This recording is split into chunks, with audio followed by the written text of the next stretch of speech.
الرحمن الرحيم الحمد لله رب العالمين والصلاة والسلام على أشرف الأنبياء والمرسلين سيدنا محمد النبي الكريم وعلى آله وأصحابه الطيبين الطاهرين وتابعين لهم بإحسان إلى يوم الدين. اللهم اجعل جمعنا هذا جمعا مرحوما وتفرقنا من بعده تفرقا ساميا معصوما. اللهم لا تجعل فينا شقيا ولا محروما ولا مطرودا ولا معذبا بنار برحمتك يا عزيز الغفار. My dear brothers and sisters, may Allah subhanahu wa ta'ala bless this gathering, and may Allah subhanahu wa ta'ala grant for us the best of understanding. اللهم اجعلنا ممن يستمعون القول فيتبعون أحسنه أولئك الذين هداهم الله وأولئك هم أولو الألباب. اللهم علمنا ما جهلنا وذكرنا ما نسينا وفقهنا في ديننا واجعلنا من عبادك الصالحين. ثم أما بعد. It's very important that to understand how all of this was developed. All of this knowledge that related to fiqh and tashri'ah. When you heard the word musharra' is Allah. So the source of all of that is Allah subhanahu wa ta'ala, the one He gave these commands. However, that might come in different forms. So even when it comes in the hadith, that goes back to Allah subhanahu wa ta'ala, because the source is one.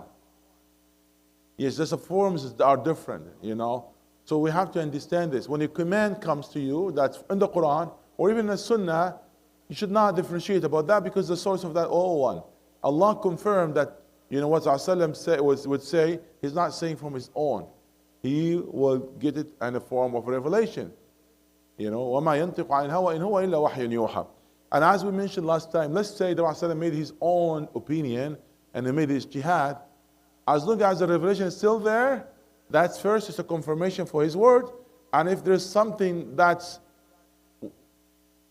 different from what Allah subhanahu wa ta'ala command, or the Allah subhanahu wa ta'ala that want, Allah will reveal Quran to correct it, which that's fine and that's normal, and that's happened in multiple occasions, and Allah mentions some of that in Surah At-Tawbah, in Surah Al-Anfal. There are some examples like this, and we already talked about it.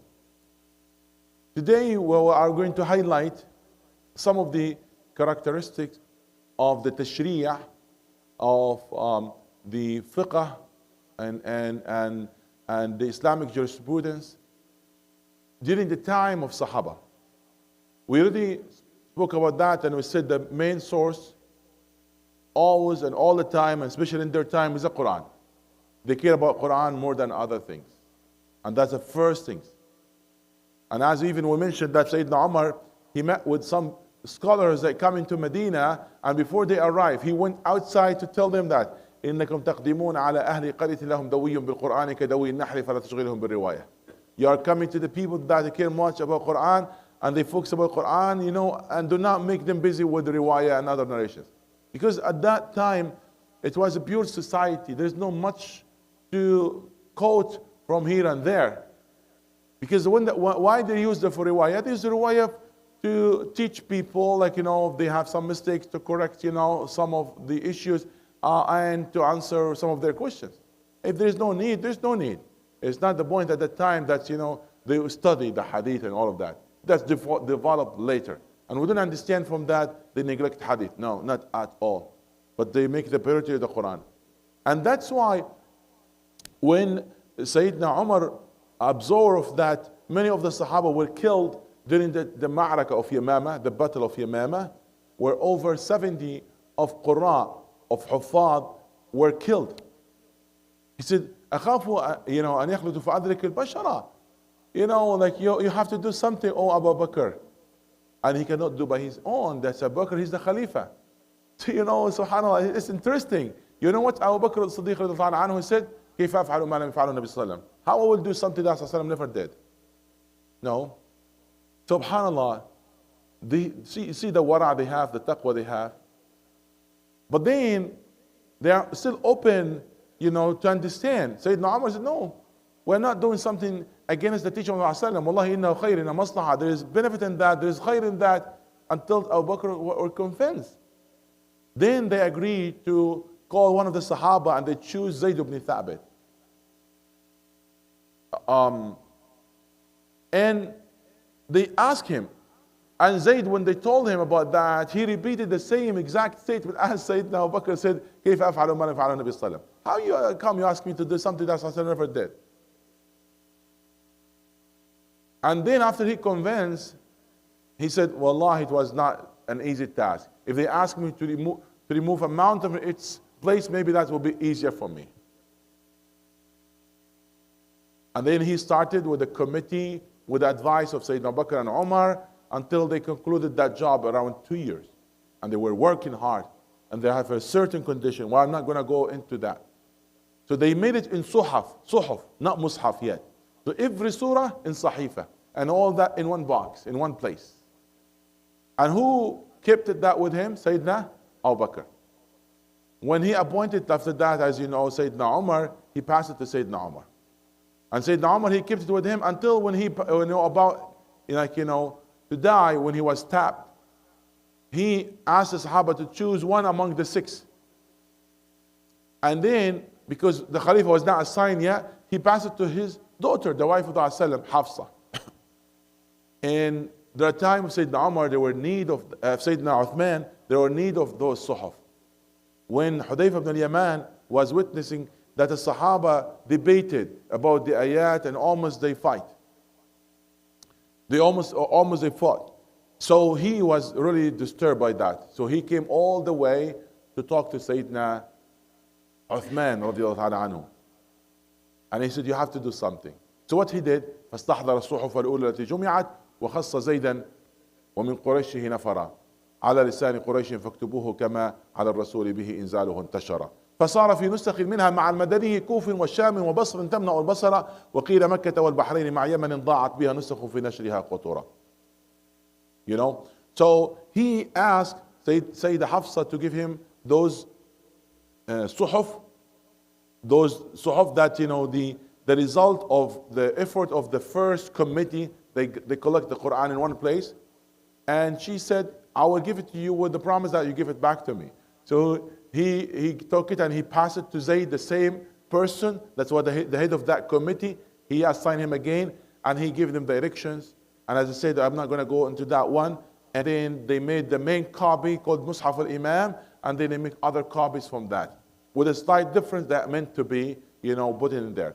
And then he sent to every region, every major region at that time, one Mushaf, but more important, a Qari, a teacher, a scholar with that. So it's not people reading from Mushaf, but they are, being guided by Mushaf, but the main teacher was that Qari. To every area, now that is fine. And after that, Sayyidina Uthman, he told them, you have to burn your Musahaf or somehow do not keep it because you don't want to confuse people. People, they have their own notes. They have their own notes, those Musahaf. They might put something here and there. For example, Abdullah ibn Mas'ud, the one that praised, and he said you should learn Quran from him. In his own Mus'haf was no Fatiha, was no Al-Falaq al-Nas. It doesn't mean he's not considered as Quran. It's a Quran, but it's a way that he doesn't even have to write it there. You get the point?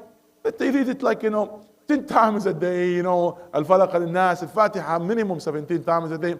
So it's not the point even that he has it. Because that's his own notes, he will write, for himself. But that would be a problem if they pass it to their generations. And Sayyidina Uthman, he doesn't want that. So he asked him to somehow to burn those ones or wash it if it can be washable. So the Quran, which was number one if they're concerned. That's the thing. And then the Sunnah of the Prophet ﷺ. However, not all of them are at the same level of learning the Sunnah. Not all of them are at the same level. There are some of them, they know some Sunnah, some the other, they don't. When a lady came asking for her share of her inheritance, and she was a grandmother, he said to her, Sayyidina Abu Bakr, I don't know what your share should be. Then he asked other Sahaba, and they said to him what he should do. And he confirmed that were two of them. But he doesn't know all of the hadith. Sayyidina Abu Bakr Siddiq, he asked. So not all of them, they know the hadith. And that's why, because of that, you might find some differences. Because not knowing all of the hadith, and sometimes the hadith they might heard, but they didn't consider as authentic, some of them, or they interpreted it in a different way. So that's one of the source of differences as well. And subhanAllah, sometimes they made even their own ijtihad, and that might match with a hadith that was not with them at that time making ijtihad. But if the hadith came later after they made ijtihad, they will change their opinion according to a hadith. One time, the Sahaba, they were heading in an area where they have a plague, like, a rat disease. And at the time, the Sayyidina Umar asked the Sahaba what we should do. And he asked different level of Sahaba. He can ask Muhajirin, and then ask Ansar, then ask, a special among them. And the agreement was not to enter. And you know the story, yes? When Abu Ubaidah radiallahu anhu said, how come you escaped from the destiny of Allah? He said, I wish, oh Abu Ubaidah, somebody else said it. Yes, we are escaping from the destiny of Allah. The destiny of Allah, all of that is the destiny of Allah subhanahu wa ta'ala. Going in, it's the destiny of Allah. Leaving the destiny of Allah subhanahu wa ta'ala. And while they are there, Abdurrahman ibn Auf, he came and he said, I heard this from the Rasulullah. And he heard the hadith, that famous hadith, if you came in a city having that type of disease, then you should not enter it. And if you're inside it, do not leave it. Al-Hajr al-Sahi, It's one of the miracles that's in the hadith and one of the wisdom of the Prophet ﷺ. So subhanAllah, they made their own ijtihad, but that match with the hadith. Okay, so the second thing, it's, they go back to the sunnah. They refer always to the sunnah. And if there is any text, they said, we heard and we obey. Okay, so that's, the second source for them. And then the third source is ijma'. And as I said, the ijma' has to have a base. So it's based on ayah, on hadith. But why then there's a need of ijma'? So they tell you that's the only interpretation for that text. Because even if you have a text, it might carry multiple interpretations. So what make it at that time not this interpretation or the other, or this one not other ones? The ijma'. Because nowadays, especially if we neglect the ijma', many issues will happen. A lot of people, they come with their weird ideas and they said, Allah meant this, and that's in the Quran. No. Do not, take the wrong interpretation. That's one of a problem. This is one of the kind of tahrif. Because tahrif al-lafzi or tahrif al-ma'na. So sometimes you change the words. And changing word not possible. Nobody can do it. Allah promised to preserve the Quran. إِنَّا نَحْنَ نَزَّلْنَا الذِّكْرَ وَإِنَّا لَهُ لَحَافِظُونَ. However, people, they might change the meaning. So that's why they play with the interpretation. What will make it that fix, It is the ijma'. Ijma' will not let people, to play with the meaning. So ijma' is part of it. And the other source of the Sharia at the time is the ijtihad. Ijtihad. So the ijtihad استفراغ الوسع في الوصول إلى المطلوب. That you do your best to reach the goal. Ijtihad, juhd. You struggle, you work. Okay? And that's why the word jihad from struggling, and not necessarily jihad mean fight. A lot of people, they mix with that, and they said is jihad like a holy word. There's no holy word in Islam. It's a word is word. There's what you mean holy. No, it's not. Jihad is different. It's not as mentioned in the Christianity or any other religion. Jihad, that you do your best to reach your goal, and one of that form of that to have a kind of defense or protect, for yourself, even to the point that, you end up to have a fight. Because, that's sometimes has to be because to protect your right and protect your land, protect your ummah. So the fourth one is ijtihad. And ijtihad has different forms. Qiyas and istihsan. All that's, you can say, part of what's called ra'i. So they are giving their opinion at this time now. When they will give their opinion?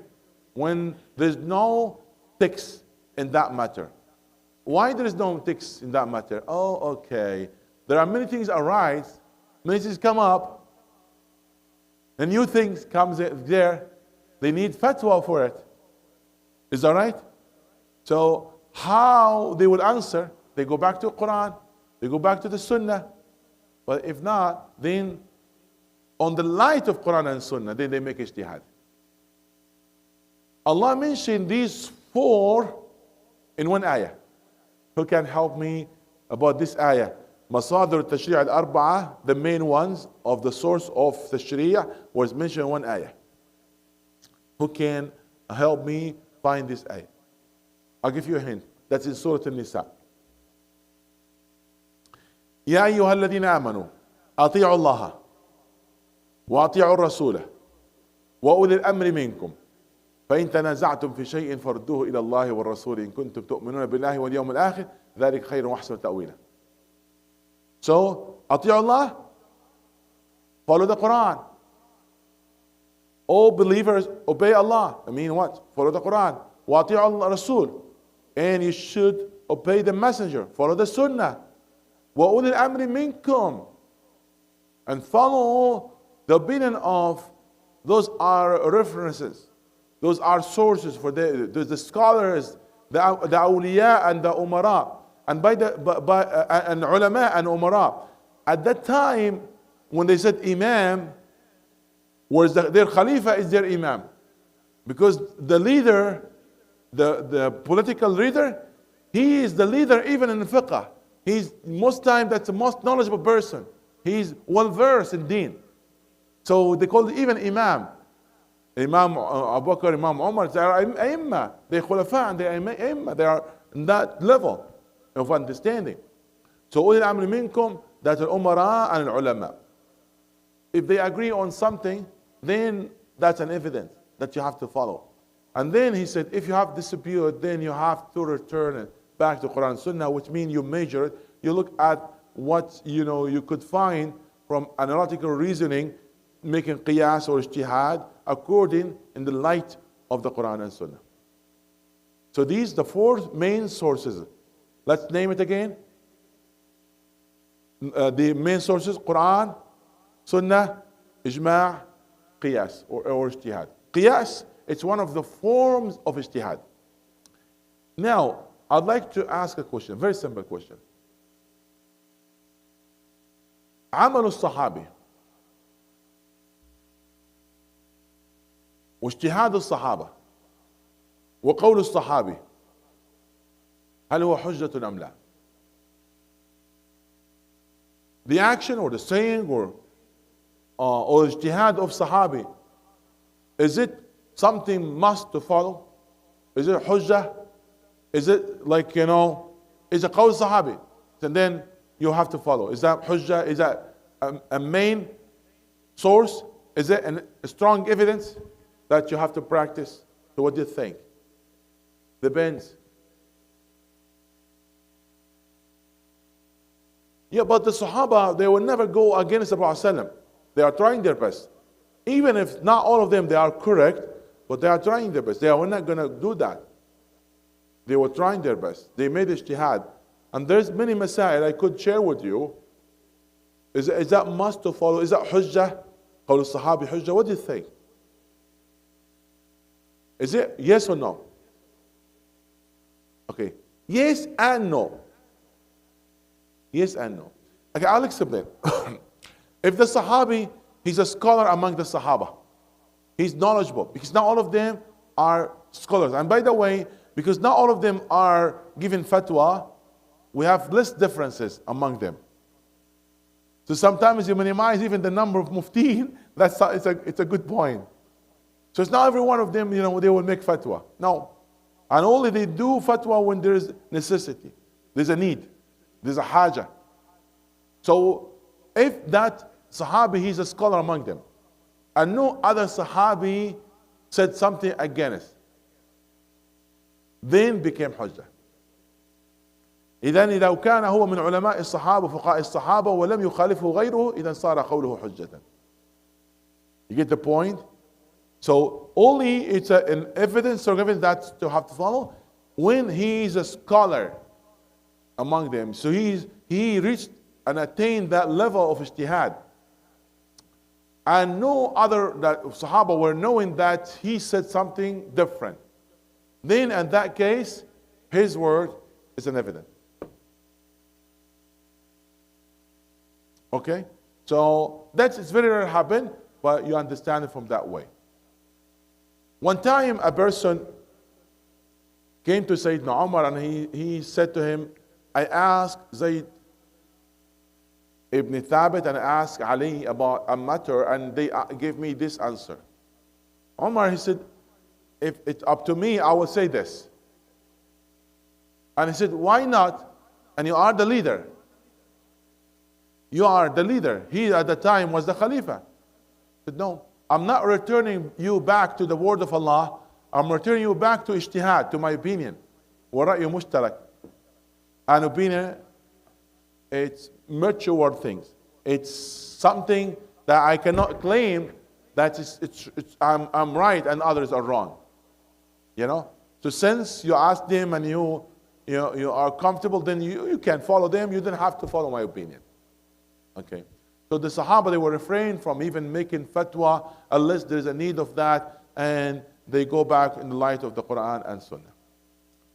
It is beautiful things that, the time of Sahaba, how they were doing. It's something amazing. And inshallah, we'll continue more to have better understanding, for what was there during the time of Sahaba, radhiyallahu ta'ala ajma'in.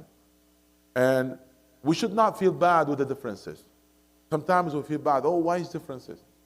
The Sahaba, they were close to the time of Rasulullah and they have differences. Differences might be because of the different level of knowledge, different understanding, different of their nature. Could be. Because if somebody has a soft personality and somebody has strong personality, they might have difference in opinion that because they reflect on their opinion. Like Abdullah ibn Abbas and Abdullah ibn Umar. When people, they come from outside Mecca and they go to Hajar, even at that time, they crowded on Hajar. So Ibn Abbas, he said, no, I'm not going to fight with them. I'm not going to go with them. I will let them, go and kiss the Hajar. لا يؤذي ولا يؤذى. I'm not going to harm anybody because of that. So he will step back. And Ibn Umar will be different. He will go there until he might be bleed. That's their nature. So some of them, when they come like to a little, a child, they might even bring them close to them. They kiss them. They said, إِنَّمَا هِيَ رَيَحِينُ شُمُّهَا. It's a nice, smell from Jannah. Whatever they are trying to make them soft. And the other one, he said, no, I'm not going to come close. It might be there is a najasa. So they're different in a way how they are looking at the matters, and that reflects their opinion and their lifestyle. Which that's a minor, not significant, not considered. However, there are reasons of the differences because of how they look at the structure of Quran and Sunnah, and the ayat, because that difference is meant to be. Inshallah, later we can mention some of those examples, and actually, if there is one time, I can give one example from Quran and Sunnah. Yes, okay. One example from Quran, one example from Sunnah, that to see how those, even as the main sources, could lead to the differences, because the way and the angle how you look at it. Allah subhanahu wa ta'ala said, وَالْمُطَلَّقَاتُ يَتَرَبَّصْنَ بِأَنفُسِهِنَّ ثَلَاثَةَ قُرُوءٍ. This ayah talking about the iddah, the period of a divorced lady. So how many days should stay before involved in other relation, or or accept any other proposal? Okay, yes. So that, for example, quru, the word quru, it's a plural of word qurra. And that's they call it in Arabic mushtarak lafzi. Have you heard about what we call al-fadl ad-dad? Al-fadl ad-dad, that's a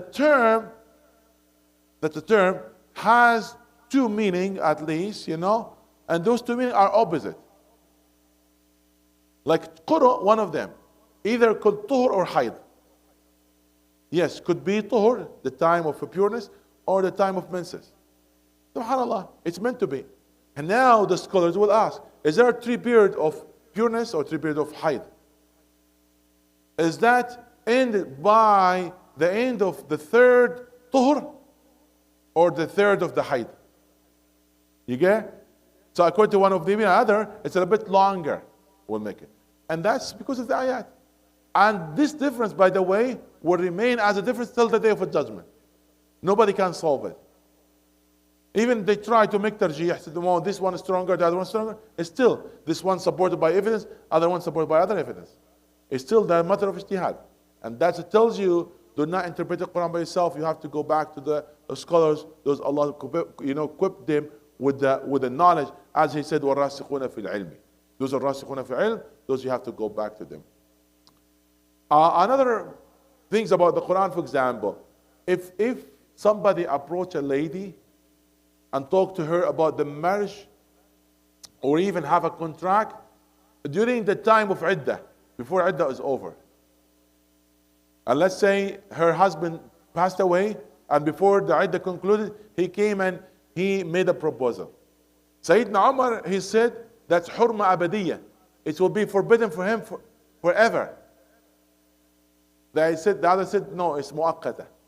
So each one of them, how they interpreted the ayat. So even there's differences, but the source is one. But how they look at it. Also, for the ahadith, how they look, the ahadith and the statement of the Prophet ﷺ and how they understand, that. And inshallah, we'll give more examples in the future. So this is the general view about the fiqh and the tashri'ah during the time of Sahaba radhiyallahu ta'ala ajma'in. And if somebody want to read more, he can read about ijtihadat Umar.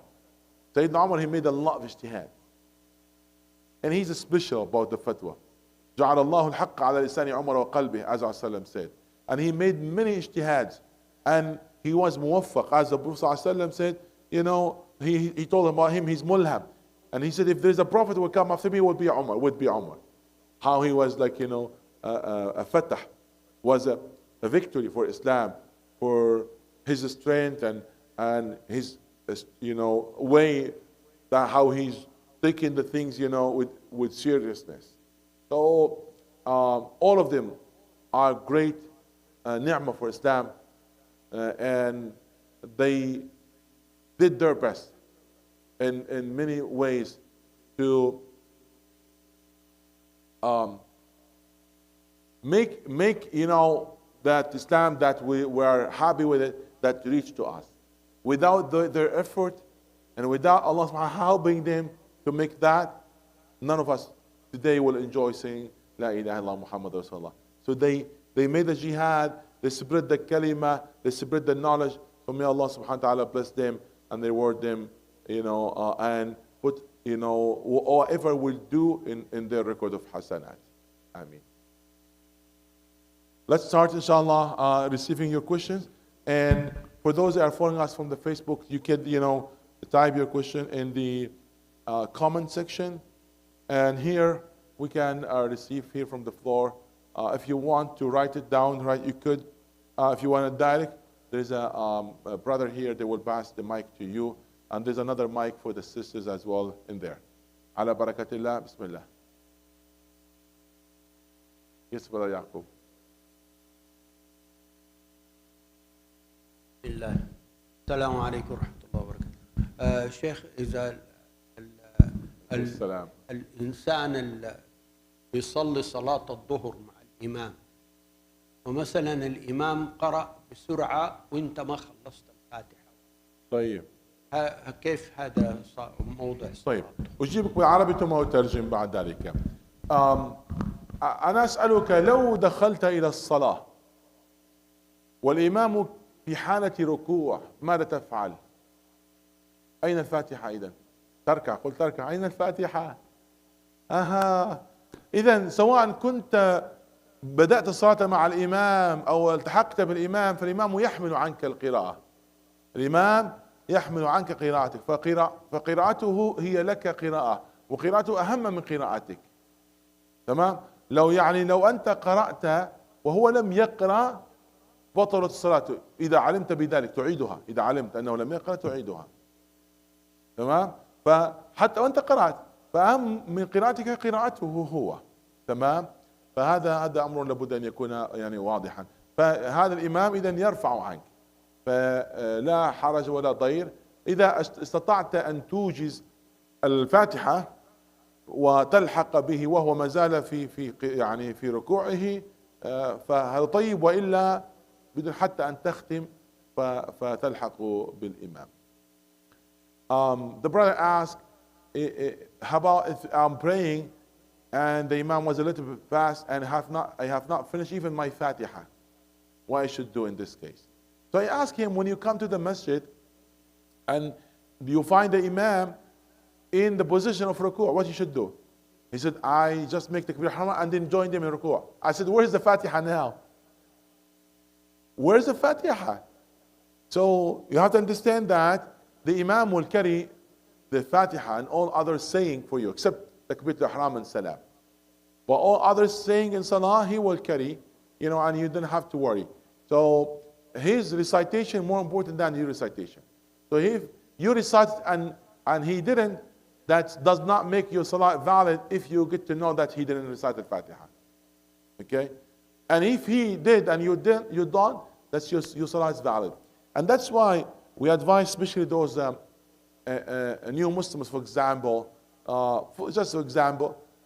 when they pray, one of the ways, if they could pray behind somebody, because it takes time from them to memorize the Fatiha, even they're like 25 words or 29 with counting Basmala, but until they learn by themselves, they pray behind somebody that he knew it, so he will carry that and there will be no issue. Yes. And even if they don't have somebody to lead them, there's a different ways to solve this issue. Maybe if you want, we could talk about it. So again, in the bottom line, you don't have to worry about that. Even if you have not recited at all, your salah is valid by Allah subhanahu wa ta'ala if he recited, because he recited on your behalf. However, if you could speed up and finish it before, and he's still he's in his position of ruku', then you can do so. Bismillah. Yes, Abu Muhammad. السلام عليكم. شيخ، بالنسبة للفاتحة، إذا المصلي ما ركز في صلاته وما انتبه إلى نفسه في قراءة سورة الفاتحة، هل يجوز إعادة الفاتحة مرة ثانية في الصلاة؟ نعم، لو ما شخص قرأ الفاتحة هل يجوز إعادتها؟ إعادتها لغير حاجة حرام. لماذا؟ تقول له لماذا؟ لأنها فرض، وإعادة الفرض هذه زيادة في الصلاة، هي لا تبطل الصلاة. أي فعل فعلت في الصلاة زائد عن الصلاة يبطلها، إلا هذه الأقوال قراءة الفاتحة زائدة لكن لا تبطلها، لأنها فرض وأنت كأن عملت الفرض مرتين. لكن لو كان هناك حاجة شككت في تلك الركعة أنك لم تقرأها قراءة صحيحة أو ما شابه فلا حرج، تعيدها ولا حرج.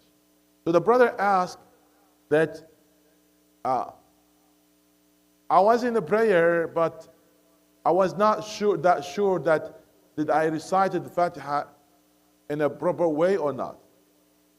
Can I repeat it again? I said in a normal time you should not repeat it because it's haram to repeat it. Because Fatiha, it's a must, it's a one rukun, it's a one pillar in Salah, and repeating the pillar twice where there's no need, that's haram. Why you repeat it, But if there's a need, that is fine. If there's a need, you are doubting, you are not sure, you repeat it, it is fine. But again, even it's haram, but does not invalidate your salah. Your salah is still valid. But you should not repeat it with no need. I'm talking about the Fatiha, not the surah. You can recite multiple surahs or you can repeat the surah with no issue. Am I clear? Okay. طيب يا شيخ، إن شاء الله. If somebody praying behind the Imam Dhuhr, okay, and in the third rak'ah, the Imam reading the Fatiha and I finish the Fatiha, and then can I bring a surah till the Imam finish, or what I should do? No. So, if somebody in the third or fourth rak'ah, he was reciting behind the Imam and he finished already the Fatiha, he can like, can he recite surah in the third rak'ah? No, you cannot. But it's always recommended not to be silent, in the salah, because the moment of silence that, shaitan will come and disturb you. So, in that case, you do not repeat, Al-Fatiha, do not recite, any other surah. And the Imam has to be wise, not like, given like the time, lengthy time when there's no need, or shorten the time. He has to care about those praying behind him. Min fiqh al-imam, that's one of the fiqh and the knowledge of understanding of imam, he care about the other ones. So min fiqh al-imam, عدم دخول المحراب قبل تسوية الصفوف. He should not go in the mihrab and face qibla until he will make sure the lines are ready behind him. عدم إطالته السلام, تكبيرة الإحرام. He should not make takbir al-ihram long, like, just long enough to do mad tabi'i. Takbir al-ihram, the first takbirah, the opening takbirah, he should not say Allahu Akbar. Some those they're leading, they make it this way. You know why he should not make it?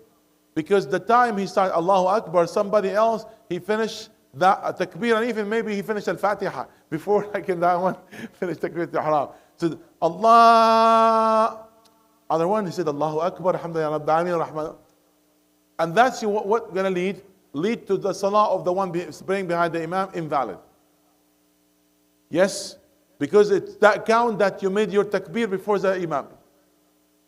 Imam here should say Allahu Akbar and then you start your takbir. إذا كبر الإمام فكبروا فكبروا. After he will make takbir, you make takbir. But do not make takbir at the same time. And who led to that? The imam himself. He should understand that. That's, min jahl al-imam. And at the same time, for the salam, he has to make sure about that, not make it that long. So, people, they make salam before him. With a side different of Imam Hanifa with that regard. And many other points that Imam has to be careful when he's leading, because he's not want the salah of those behind him to be invalid.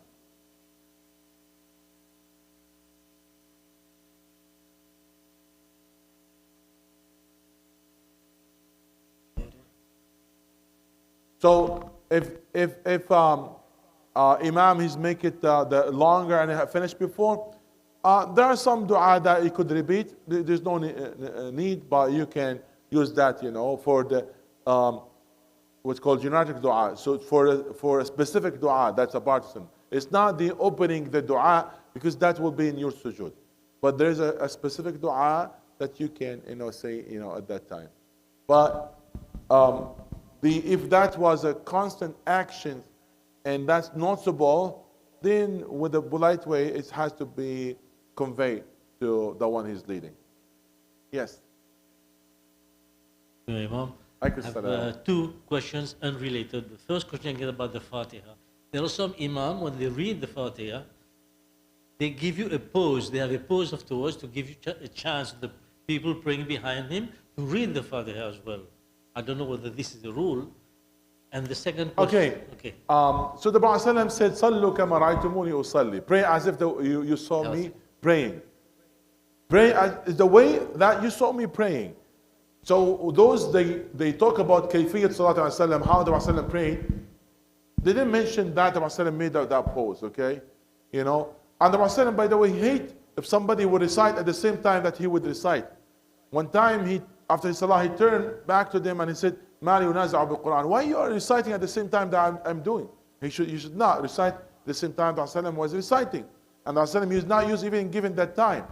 However, that's a debatable issue between a school of thought where Imam al-Shafi'i, among others, he said that one he's bringing behind Imam, he should be responsible for his Fatiha.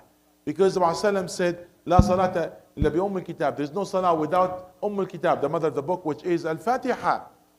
And he said that applies for both. Applies for both. For the one he's leading and the one he's praying behind. So according to him, then even the one he's praying behind, he's responsible, he's Al-Fatiha. That's according to him. Other scholars, they said, no, they are not responsible. And I gave you just now example, if the Imam at this ruku', you join the ruku', even according to Imam Shafi himself.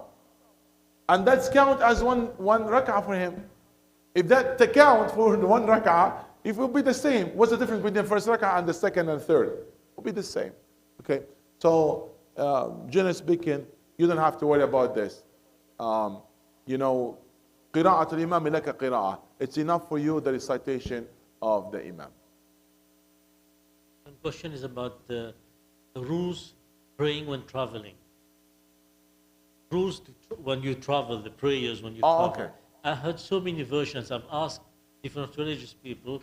Some people say it depends upon the distance. Some people say it depends upon the time that you're going to stay outside.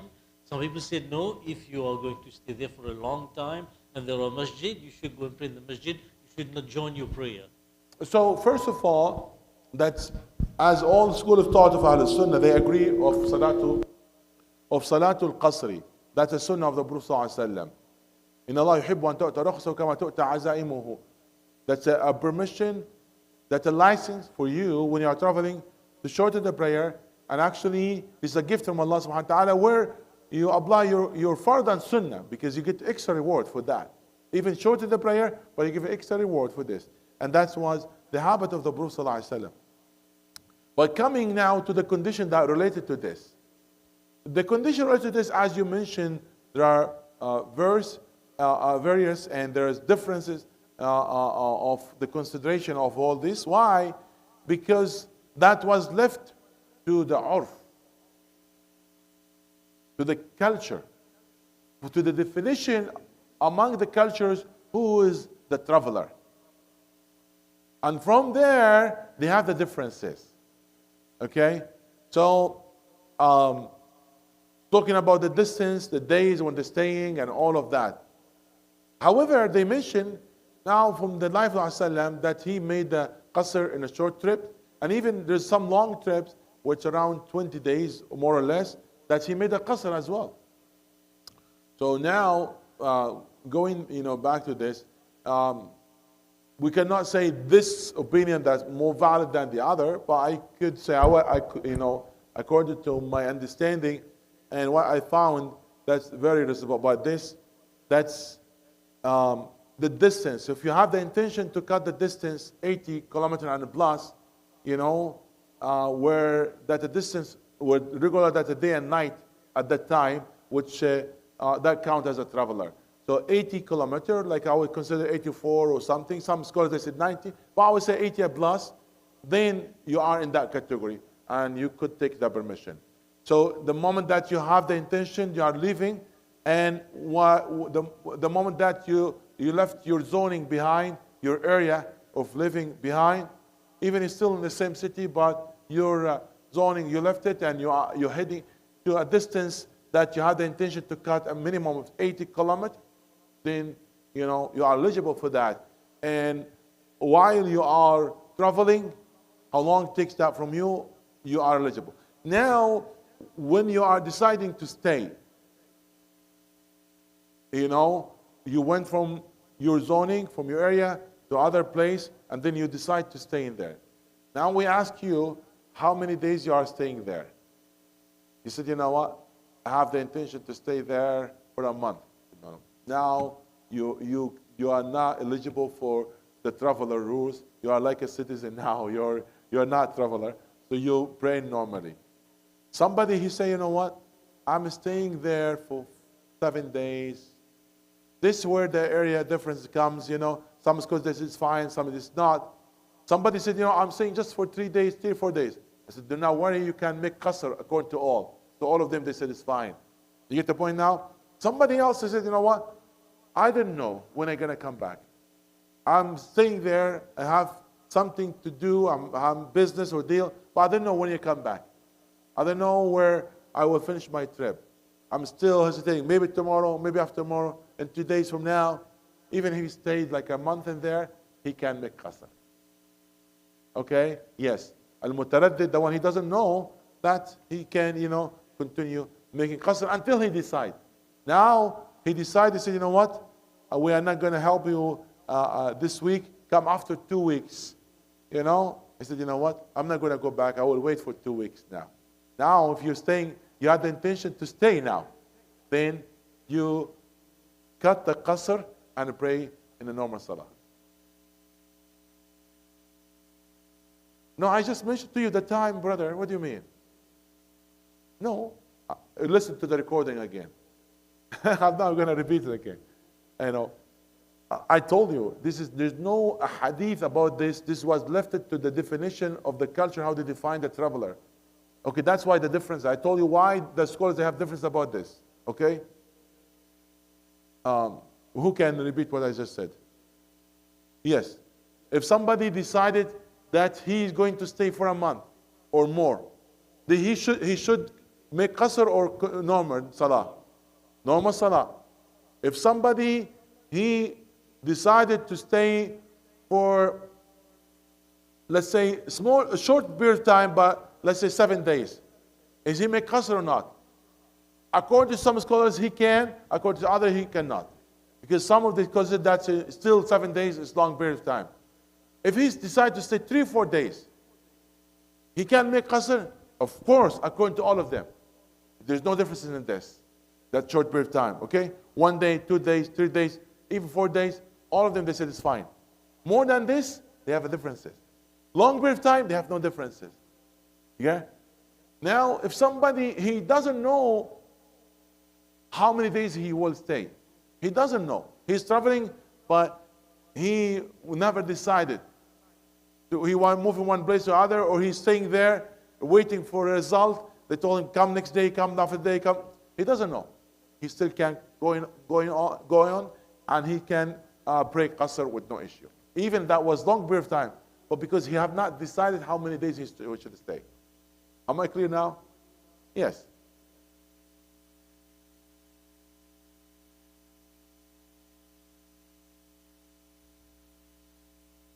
I just said it now.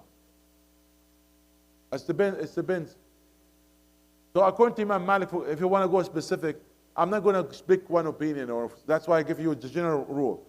According to Imam Malik, for example, if you are staying 20 salah or less, then you are eligible for qasr. Okay? If you are staying, when you reach your place, when you reach your destination, you decide to stay 20 salah or less, then you make qasr. He said more than this, no qasr. But I don't want to strict you with Imam Malik's opinion. I told you, even if 7 days, 8 days, according to some scholars, they said you are fine. But not 30 days, not 50 days. You get the point? Yeah. So when you have 1 day, stay 1 day, 2 days, 3 days, that all the scholars, they agree you are fine, you can make qasr. All of them. If I'm staying like for 2 months, all they said, no. That's too long. Except some weird opinion, I'm not going to talk about. But for long, they said, no, you are now like a citizen. But now how about not 3 days or 4, and not that long, it's just 1 week. Okay, now where the differences. You could make qasr or not. It depends on the different opinions. Yeah, welcome. And why is that differences? Because as I said, how they look at the culture in this matter, That's how the definition of a traveler for them. So each one of them made some support for his opinion, but at the end, there's no clear evidence in this that should the traveler make qasr or not, if he, is staying that number of days or not. There's no hadith about that. There's no specific hadith in this. There's other hadiths, but not in this subject. That's why the scholars, they have that difference. السلام عليكم ورحمة الله. عليكم السلام. في عندي بس مشكلة أو لبس بكيفية قضاء الركعات الفائتة خلف الإمام. على سبيل المثال دخلت متى يتم التشهد؟ سواء Okay. بالركعة الثانية. Yeah, sure. شكرا.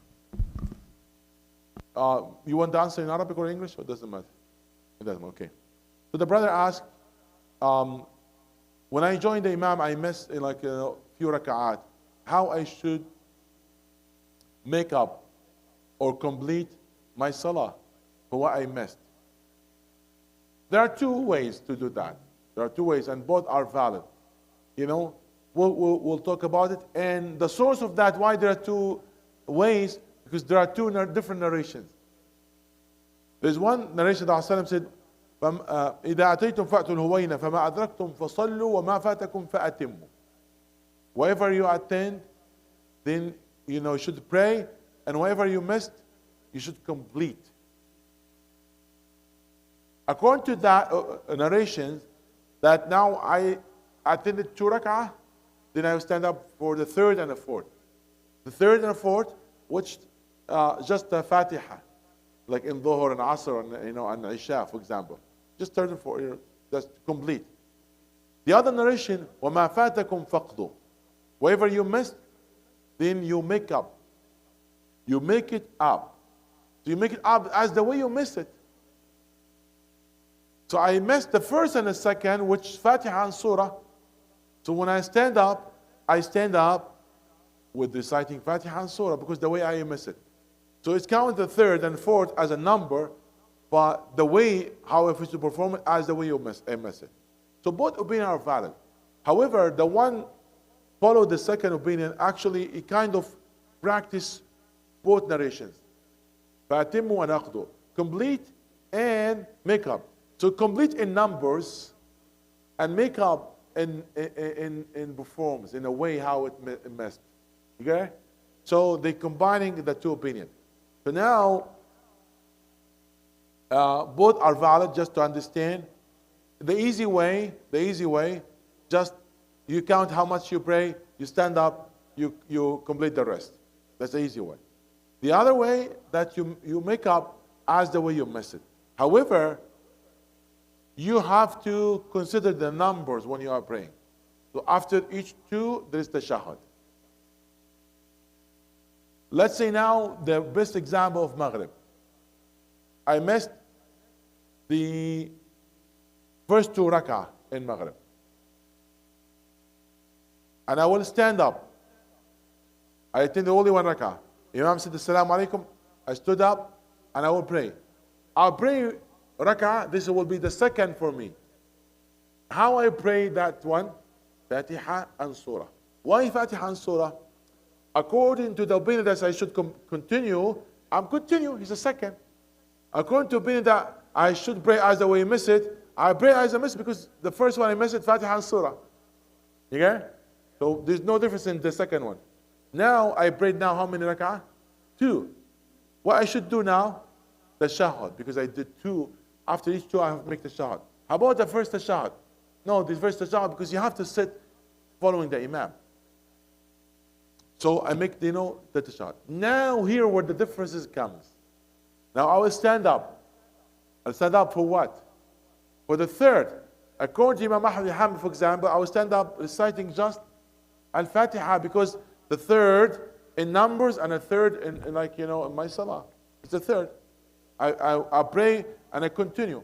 According to Imam Malik, for example, or Imam, I prayed as the way I miss it. So it's the third in number, but actually it's the second in the way how I miss it. Okay, so that's example I think will make it easier for you, and both are valid. Don't have to worry. Again, the easy way, just a peace of mind, just to continue as the way you not as the way you miss it, but to continue in numbering. Count. I pray 2 or pray 3. Just continue. If you couldn't understand how you make up what you missed. Yeah, both are valid, okay? And we're not going to strict you with one opinion, not the other. Yes, can I take one question at least from the sister and then we'll come back to you?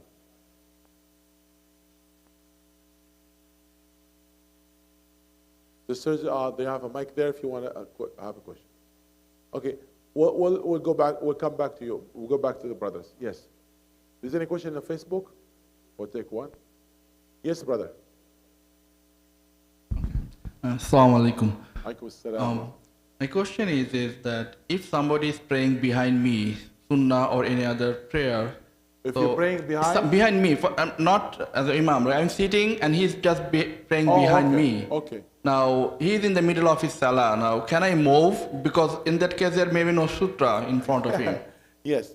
So yes, definitely you can move, no issue. There's no restriction for you. However, for the one he's took you as a sutra, he can himself move, choose other sutra for him. If he's in place that people might cross, they might disturb him, and you already move, he can move with no restriction for that. So you can definitely move. However, the other person, that one he considered that sutra is wajibah, there's no restriction for him that he will move to the other sutra.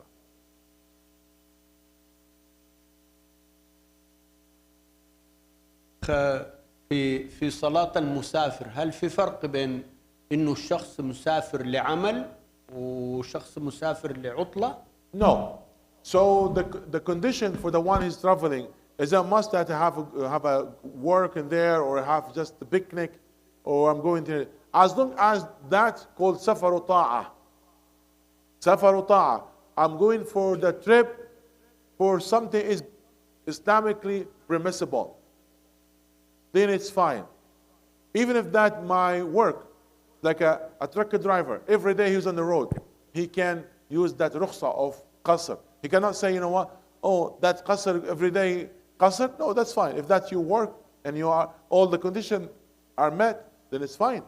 There's no restriction on that, you know. Or somebody going for a picnic or traveling to Niagara just to see the nature, you know. I'm not doing like an advertisement there, but I'm just saying, you're going somewhere, you know, it is fine. You go to the beach, you know, to the beach, you know, for example. That's fine. As long as that's safaru ta'ah. I'm not going for haram, for munkar. Then there's no rukhsa. فالعصيان يحجب الرخصة. Allah subhanahu wa ta'ala said, غير باغ ولا عاد فمن اضطر غير باغ ولا عاد فالعدوان والتعدي يمنع الترخيص. Yes. هل في من آراء الأئمة ما يمنع انعقاد الجماعة ما بعد الجماعة الراتبة؟ Oh, okay. Is any among the scholars that they said it's not permissible to make the second jama'ah after the regular jama'ah?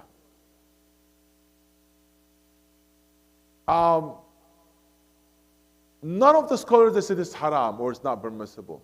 Some they said it's makruh. They didn't say it's not permissible. No, they said it's makruh.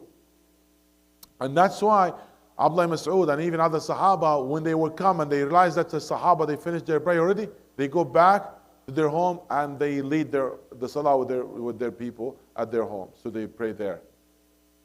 They didn't come to the masjid to perform the second one. And those they said it's makruh, they said for a reason. Why it's makruh, undesirable. It's not preferable. Why it's not preferable? Because it might lead to laziness. Some people, they are sitting, chatting. You know, don't worry. The time for Salah, no, don't worry. We'll go and we'll pray together. So they are now, like, you know, be lazy not to attend the main jama'ah. And that's, you know, one reason. The other reason, مخافة الطعن في الإمام, is just to avoid that it might be the reason for people praying alone because they are not happy with that imam. And that will cause fitna. Will cause fitna. So their group always come late because they don't want, you know, to join the imam. There's a question mark. Why is that? You know, yes. So that's an issue. And by the way, I'm telling you, we have to be careful about this. Do you know that in a masjid, Al-Umawi, there were 4 mihrabs? 4 mihrabs. And still today you go, you sign as a historical part, there's a mihrabs. In Azhar, there's 2 mihrabs. I went and saw there's old mihrab in there. You know, in Mecca, I have the pictures. There is a 4 mihrabs around the Kaaba. Like they made it like an old picture. I have it in one point. It's how they have issue, the madahib. Even about the timing and about other things, you know. Subhanallah. Wallah, it was the issue. Alhamdulillah, we are now have that issue like in one point of the Islamic history. So we have to be careful and fragile, and think, ahead. So that's why the scholar, they said it's undesirable. However, same scholars, they said, if that Masjid al-Tariq, the mosque that's not in that locality, not for that village, that's, in the road or road, that's fine. You can have multiple jama'ah as you wish. Even if there's a regular jama'ah, you can have the second one and third one. Okay. And now, looking at the Prophet ﷺ, did he prevent them from doing so? No. And actually, one time after he concluded his salah, a person came, and the Prophet said, "Man yatasaddaqu ala hada?" Who will give the reward and charity, for this person? He used the word charity, mean like, give him the reward, meaning that who will pray with him, so he will give him the reward of jama'ah. So the Prophet he himself allowed that second jama'ah to be performed. You get the point? So, as long as that's not habit, as long like that's not really a sign of laziness, and as long as there is no much places of worship and masajid, and as long as the Imam he allowed it, he said it's okay, this fine, he's not making it a big deal, then there's no restriction. However, if there's an area that was designated for that, for those that come late, it will be better to avoid the disturbing. Because it's not only about jama'ah. Some other they pray nafila and other things, so it might be disturbed for those that are praying. If somebody praying jama'ah, because they have to say it out loud, yes, if they are jama'ah, So if there's a designated area for those that will come late, for masbuq, those that come late, they can perform their jama'ah, that would be fantastic.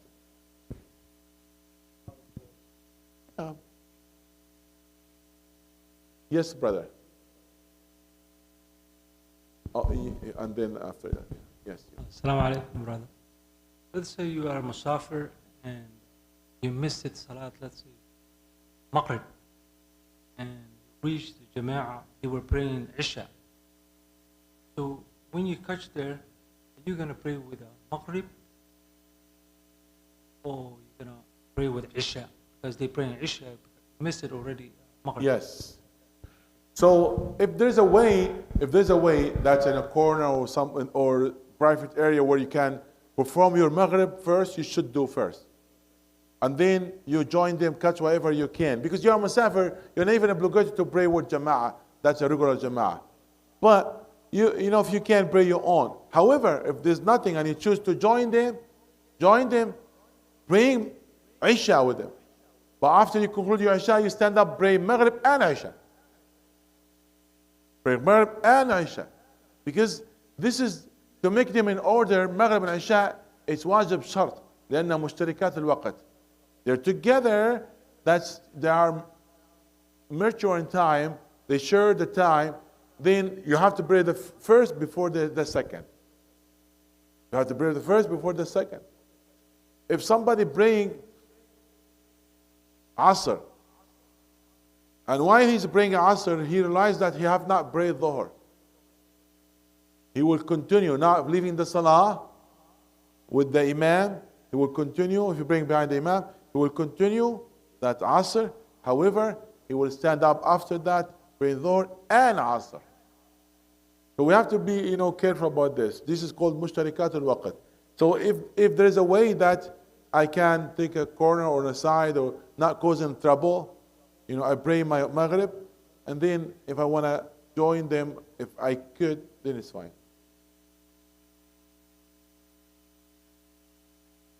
Because it's not possible, because there's a 4 rak'ah and 3. Yeah, the Dhuhr and Asr different. If a Dhuhr and Asr is different story. But Maghrib and Isha, how are you going to make it? Yeah, you cannot make it. Yes.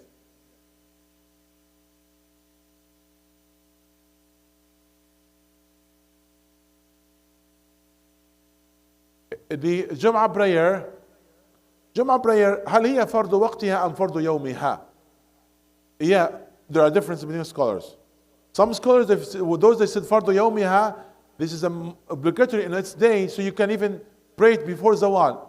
It's not attached to the zawal, and that's the opinion of Imam Ahmed. If it's fardu waqtiha, it's obligatory in its time, then it's attached with the zawal. You cannot pray it before the time of dhuhr prayer. Okay, and that's the difference in opinion between the scholars. So you could pray it before zawal according to Imam Ahmed, not according to others, and it was supported with some hadith that the Sahaba conclude their prayer and not zawal yet. But again, if there's no need to do that, there's no haja to do this, I prefer to be in a safe side and follow the opinion of the majority of scholars and pray it after zawal. If there is no need. You know, sometimes there's a darura, necessity, and sometimes there's a need. Like student at a school, they have only one designated time where they can use for the prayer. If they miss it, they cannot gather, for the prayer. So it will be like harder. So following the Imam Ahmed opinion in that case will be fine, rather than missing the prayer.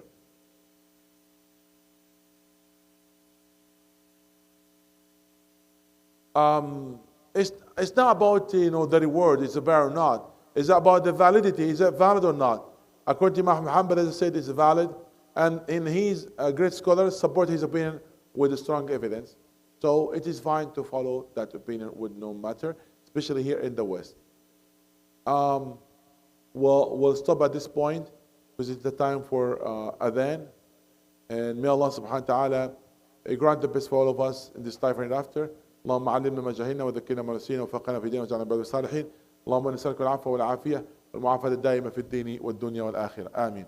سبحانك اللهم وبحمدك أشهد أن لا إله إلا أنت أستغفرك وأتوب إليك.